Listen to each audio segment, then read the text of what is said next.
તો જય સ્વામિનારાયણ. તો આજે આપણે બનાવીશું બિલકુલ હેલ્ધી મમરાનો નવો નાસ્તો, મમરાના વડા બનાવીશું.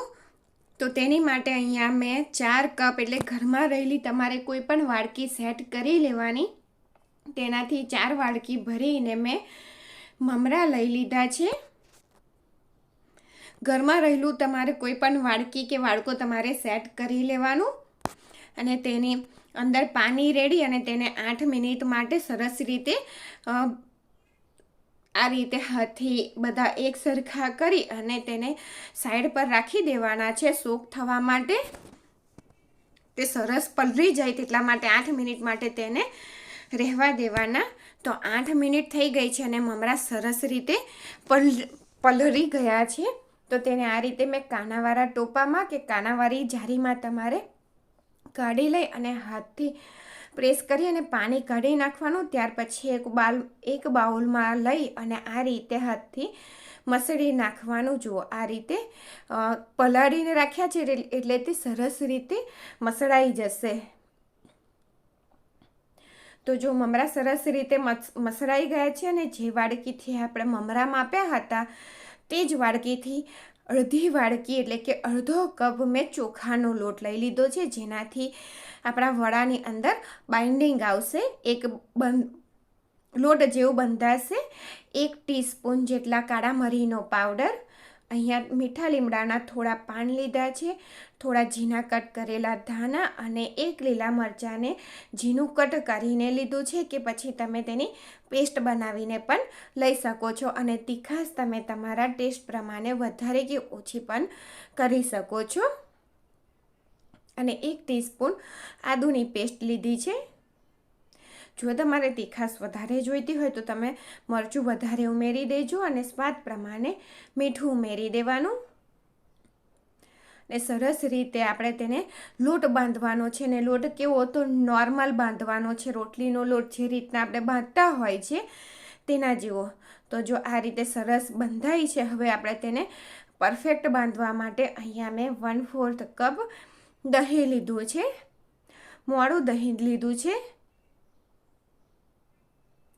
અને દહીં એકસાથે આપણે ઉમેરવાનું નથી, થોડું થોડું કરી અને ઉમેરવાનું છે. જરૂર પડે ને તેટલું જ દહીં ઉમેરવાનું છે.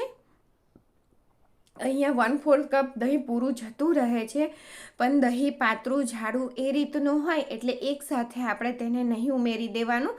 તે તમારે ખાસ ધ્યાન રાખવાની ટિપ્સ છે આ. તો જો લોટ બંધાઈ અને તૈયાર થઈ ગયો છે વડા માટેનો અને વડાને વારવા માટે હાથમાં થોડું મેં તેલ લગાવી દીધું છે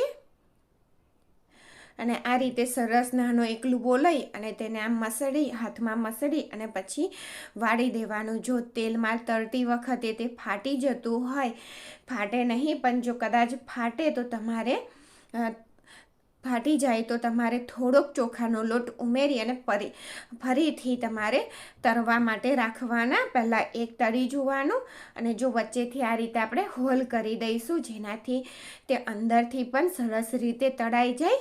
બિલકુલ એકદમ સરસ પરફેક્ટ તળાય તેટલા માટે આપણે વચ્ચેથી હોલ કરી દેવાનું છે. મેદુ વડાને પણ ટક્કર મારે ને તેવા સરસ બનશે. અને તળવા માટે ગેસની ફ્લેમ મીડિયમ રાખવાની છે અને બધા મમરાના વડાને આ રીતે તળવા મૂકી દેવાનું અને તેને પલટાવવાની પણ ઉતાવળ કરવાની નહીં. નીચેથી થોડા તળાય ને ત્યાર પછી પલટાવવાના. અને તમે જો કડિયાની જગ્યાએ આ રીતના પેનનો ઉપયોગ કરશો ને તો ઘણું સારું રહેશે. કડિયામાં એકબીજા સાથે તે ચીપકી જતા હોય છે. આ તમે જોઈ શકો છો કે આપણે તેને વચ્ચે ગેપ રાખી અને પછી મૂક્યા છે. તો ઉલટ પુલટ કરીને આ રીતના ઉપરથી ગોલ્ડન કલરના થઈ જાય ને ત્યાં સુધીને, ક્રિસ્પી ગોલ્ડન કલરના થાય ત્યાં સુધીને આપણે તેને તળી લેવાના છે. તો આ થઈ ગયા છે, તેને આપણે સર્વ કરી દઈએ અને તેને ટેસ્ટ વધારે તેવી સાથે ચટણી પણ આપણે બનાવી દઈએ. તો અહીંયા એક મિક્સરનો જાર લીધો છે અને તેની અંદર 1/3 કપ જેટલા લીલા ધાણા લીધા છે, એક નાનો ટુકડો આદુનો લીધો છે, બિલકુલ નાનો ટુકડો જ આદુનો લીધો છે અને એક નાનું મરચું, 1 ટેબલસ્પૂન કોપરાનો છીણ અને 1.5 ટેબલસ્પૂન દારિયા, ચણાના દારિયા જે આવે તે લીધા છે.